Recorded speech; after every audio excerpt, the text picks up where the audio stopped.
wabarakatuh. Waalaikumsalam warahmatullahi wabarakatuh. Baik Ibu sekalian, terima kasih atas kehadirannya. Apakah tadi sudah mengisi daftar isi? Sudah. Oke, baik. Baik Bapak Ibu sekalian, hari ini saya akan mengadakan penyuluhan yaitu tentang penyakit apendisitis, yang mana bertujuan agar masyarakat semua tahu bagaimana gejala, bagaimana pengobatan dari apendisitis, begitu ya? Ya.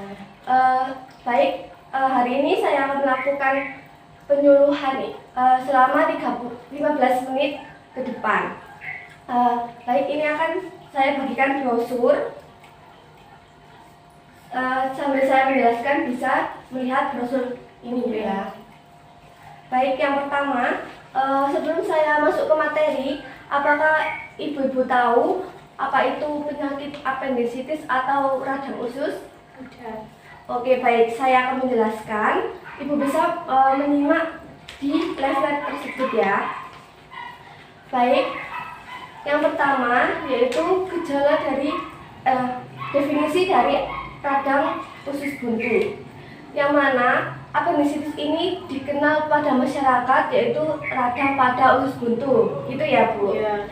Baik, apendisitis ini adalah penyakit yang disebabkan oleh peradangan pada usus buntu, Ya. yang mana akan mengakibatkan nanah, dan jika infeksi bertambah maka akan terjadi proses buntu pada apendiknya.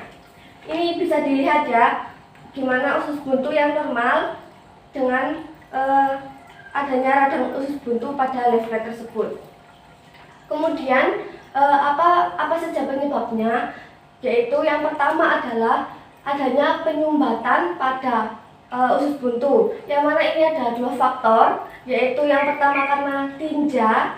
Ibu tahu ya tinja, yaitu atau feses yang dikeluarkan saat BAB dengan feses yang keras.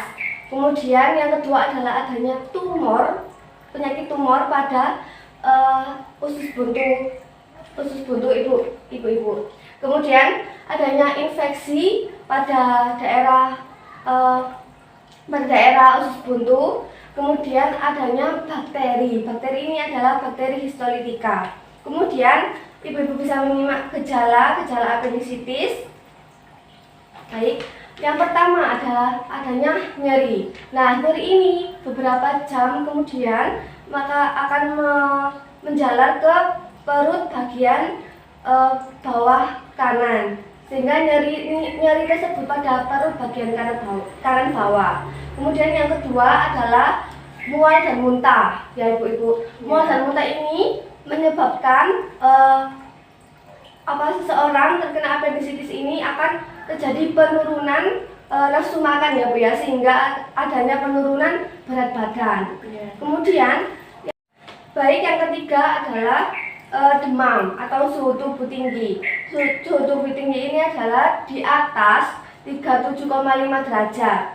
Kemudian adanya konstipasi atau sulit buang air besar, dan biasanya juga terjadi diare. Antara salah satu tersebut ya Bu, adanya konstipasi maupun diare. Kemudian untuk komplikasinya ibu bisa lihat di belakang.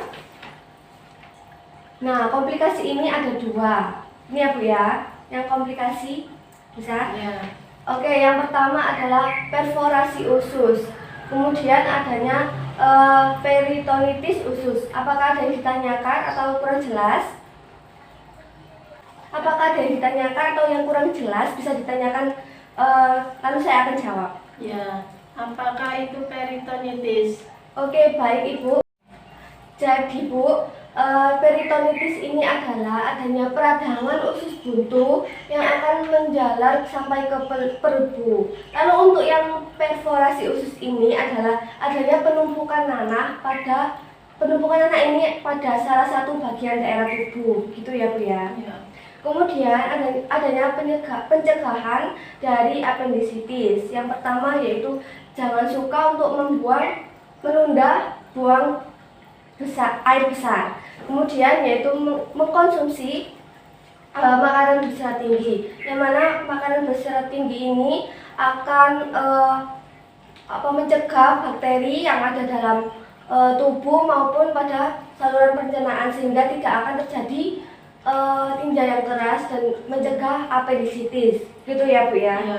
Kemudian yaitu memperbanyak asupan atau minum air putih, yaitu minimal 8 gelas per hari atau sesuai dengan aktivitas ibu, gitu ya. Ya. Kemudian yang ketiga adalah jangan suka untuk menunda buang kentut Bu ya. Tapi di sini juga tahu tempat dan kondisi pada saat kentut tersebut ya Bu ya. Jangan di mana-mana kalau ada orang masa kentut, Ya. gitu kan. Kemudian nomor 5 adalah memiliki kualitas tidur yang baik dan jadwal yang teratur. Di sini itu untuk jika metabolisme kita baik, maka juga akan mencegah bakteri atau penyakit dalam tubuh kita Bu ya. Ya. Kemudian yang keenam yaitu kurangi makanan cepat saji.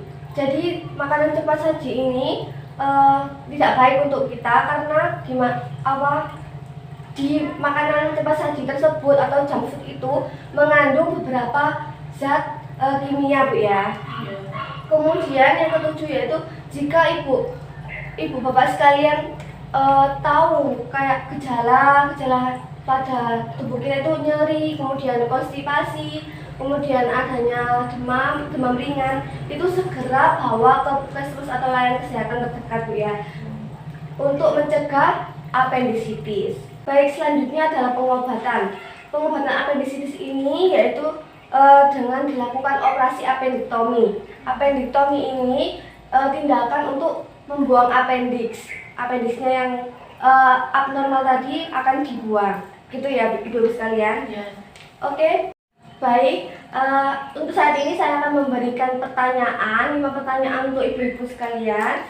Yang pertama yaitu apa definisi dari apendisitis atau usus buntu? Bisa jawab? Ya. Oke, silakan Ibu. Oke, Bu, bisa dijawab? Ya. Oke. Yaitu penyakit yang disebabkan oleh peradangan pada usus buntu. Oke, baik sekali. Benar Bu ya, karena peradangan pada usus buntu, sehingga jika terjadi infeksi itu, maka usus buntu itu appendiknya akan buntu, gitu ya Bu ya, akan pecah. Kemudian, baik Ibu-ibu, untuk yang kedua yaitu apa penyebab dari apendisitis atau radang usus buntu? Bisa dijawab? Oke, silahkan Ibu. Sumbatan saluran usus buntu. Oke, baik, benar sekali karena adanya sumbatan dari usus buntu yang disebabkan oleh tinja yang keras, kemudian ada tumor dan adanya infeksi. Kemudian adanya apa gejala-gejala dari apendisitis? Bisa dijawab? Ya. Ya, silakan Ibu. Nyeri, mual, muntah, dan demam tinggi. Oke Bu, nyerinya itu di mana Bu? Di perut Perut bagian mana? bagian kanan. Oke, jadi nyerinya itu di perut bagian kanan bawah, gitu ya Bu ya. Oke, selanjutnya yaitu apa komplikasi dari apendisitis? Baik Ibu, silakan. Perforasi usus peritonitis abses. Oke Bu, baik. Jadi benar ya, ada 2 yaitu perforasi usus dan adanya peritonitis abses. Yang mana perforasi usus ini adalah penumpukan nanah pada satu bagian tubuh. Kemudian peritonitis adalah adanya peradangan usus pada usus buntu yang mana akan menjalar ke bagian perut, begitu ya. Kemudian yang keempat adalah apa saja pencegahan dari apendisitis, bisa dijelaskan? Baik Ibu, bisa dijelaskan pencegahan dari apendisitis ini? Monggo Bu. Yaitu tidak boleh menunda buang air besar, Ya. memperbanyak air minum. Berapa Bu? Air 8 minumnya? gelas per Oke, hari. 18 per hari. Terus? Tidak boleh menunda kentut. Oke, yang lain ada tambahan? Tidur cukup, kurangi makan saji, segera ke puskesmas. Oke, baik Bu ya. Jadi pencegahan tadi adalah yang disebut adalah pencegahan apendisitis. Kemudian yang terakhir adalah pengobatan. Baik, untuk yang terakhir Bu ya. Pertanyaan nomor 5, apa pengobatan dari apendisitis? Ya. Oke Ibu silakan menjawab. yaitu operasi appendektomi. Oke Bu, jadi pengobatan yaitu operasi appendektomi, yaitu tindakan membuang apendik yang terjadi peradangan tersebut, gitu ya Bu ya. Iya. Baik, Ibu-ibu, karena sudah paham, maka saya akan memberikan kesimpulan tentang penyakit apendisitis ini. Jadi, definisi dari apendisitis adalah peradangan, penyakit yang terjadi pada peradangan usus buntu, yang mana ini akan menimbulkan nanah dan infeksi. Jika bertambah, maka usus buntu itu akan pecah. Yang tadi dilihat itu ada normal sama usus buntu normal sama radang pada usus buntu di gambar tersebut. Iya. Kemudian apa saja penyebabnya? Yaitu penyebabnya karena ada penyumbatan pada usus buntu yang karena dua faktor, yaitu tinja yang keras dan juga adanya tumor pada radang usus buntu. Kemudian yang kedua yaitu karena adanya infeksi pada usus buntu dan adanya bakteri histolitika. Kemudian adapun gejalanya yaitu nyeri pada bagian perut kanan bawah, kemudian adanya konstipasi atau diare, kemudian demam. Karena ada yang ketiga adalah karena demam atau suhu tubuh tinggi yang mana di atas 37,5 derajat. Kemudian yaitu karena adanya mual muntah sehingga seseorang akan nafsu makan menurun sehingga terjadi penurunan berat badan atau anoreksia. Kemudian untuk komplikasinya ini ada dua, yaitu peritonitis, kemudian ada pun perforasi usus. Kemudian adanya pencegahan yaitu jangan menunda untuk buang air besar, jangan menunda kentut, kemudian perbanyak minum air putih, olahraga yang cukup, dan juga mengonsumsi tinggi serat, gitu ya Bu ya, karena serat ini penting untuk sistem pencernaan. Kemudian juga jadwalkan tidur yang baik, kemudian ada segera periksa ke layanan kesehatan jika adanya gejala-gejala yang timbul, seperti itu ya Bu ya. Untuk pengobatan ini yaitu dilakukan tindakan appendektomi yang mana akan membuang usus buntu yang terjadi peradangan tersebut. Baik ibu-ibu sekalian, yang tadi sudah menjawab akan ada hadiahnya Bu ya. Nanti akan saya berikan ketika akan pamit pulang, gitu ya. Baik Bu, terima kasih atas partisipasinya. Semoga bermanfaat dan bisa bertemu kembali untuk menyelenggarakan penyuluhan penyakit yang lainnya. Terima kasih. Wassalamualaikum warahmatullahi wabarakatuh. Waalaikumsalam warahmatullahi wabarakatuh.